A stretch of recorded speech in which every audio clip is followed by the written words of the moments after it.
اور خبریں کراچی سے ڈی سی آفس ملیر میں کشیدگی بڑھ گئی ہے۔ جماعت اسلامی اور پیپلز پارٹی کے کارکن آمنے سامنے آئے، تلخ کلامی ہوئی۔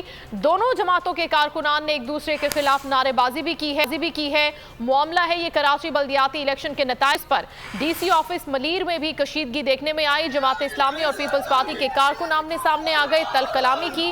دونوں جماعتوں کے کارکن ایک دوسرے کے خلاف شدید نعرے بازی بھی کرتے رہے۔ مناظر بھی آپ دیکھ رہے ہیں، دونوں پارٹیز کے کارکنان یہاں پر موجود ہیں اور نتائج کے حوالے سے ان کے تحفظات ہیں۔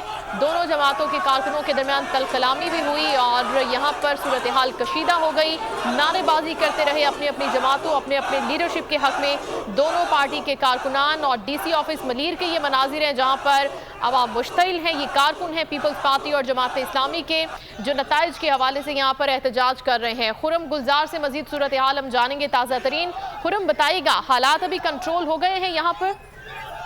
جی، پولیس کی بھاری نفری یہاں پہنچ گئی ہے اور دونوں جو جماعت اسلامی اور پیپلز پارٹی کے کارکنان ہیں ان کو علیحدہ کر دیا گیا ہے۔ جماعت اسلامی جو ہے وہ گلشن حدیث فیز 2 گڈاب ٹاؤن کی UC4 ہے یہ، جہاں سے جماعت اسلامی نے اپنے چیئرمین اور وائس چیئرمین کی سیٹ جو ہے وہ جیتی تھی، جس کے بعد آج یہ دیکھا جا رہا ہے کہ جب پیپلز پارٹی کے کارکنان کی بڑی تعداد جو ہے وہ ڈی سی آفس ملیر پہنچی ہے اور دوبارہ ری کاؤنٹنگ کے لیے یہ درخواست دے رہے ہیں، جبکہ یہ اطلاع ملتے ہی جماعت اسلامی کے کارکنان بھی یہاں پہنچے ہیں کہ ری کاؤنٹنگ کے اوپر جب یہ بات سامنے آئی ہے، اس کے ساتھ ہی پیپلز پارٹی کے بھی کارکنان جب یہاں پہنچے ہیں تو دونوں میں سخت کشیدگی دیکھنے میں آئی ہے اور دونوں پارٹیوں کے جو ہے وہ کارکنان جو ہیں وہ آمنے سامنے ہیں، شدید نعرے بازی کی جا رہی ہے، لیکن بہت شکریہ خرم، آپ ہمیں آگاہ کرے تھے صورتحال سے۔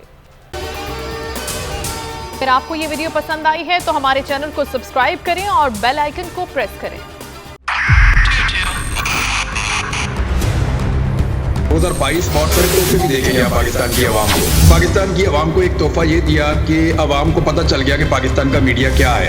سال 2022 میں سب سے زیادہ دیکھے جانے والا چینل بول نیوز رہا نمبر 1۔ ہم نے بہت سارے شوز اور ٹرانسمیشنز کی، پورا سال مسلسل جدوجہد میں نکل گیا کہ یہ ووٹ آف کانفیڈنس کے پیچھے کون لوگ تھے۔